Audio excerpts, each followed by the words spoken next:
Stai qua, eh?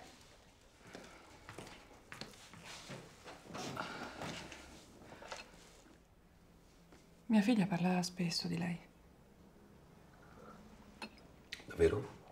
Spero non troppo male. No. No, anzi, parla benissimo, sì, sì. Bene.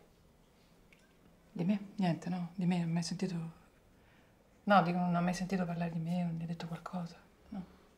Sono un professore, sai, non parliamo di cose personali. Certo. Però mi ha raccontato che fa la parrucchiera. Sì. Mi ha detto che anche che è brava.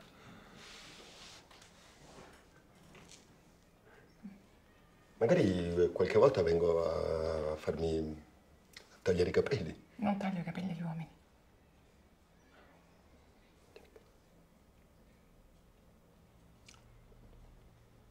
È brava Liliana, vero? Molto.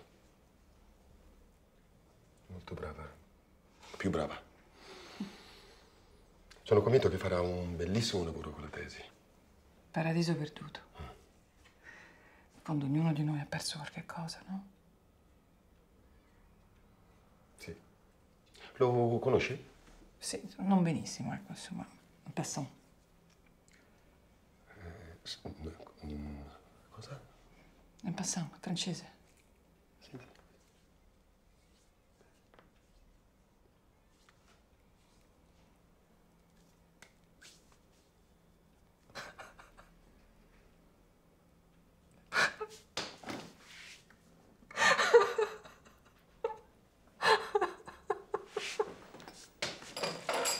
Tutto bene? Tutto bene? Che succede?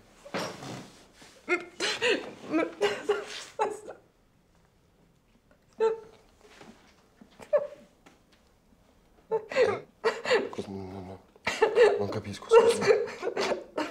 Non riesco a parlare. Capisco, succede anche a me.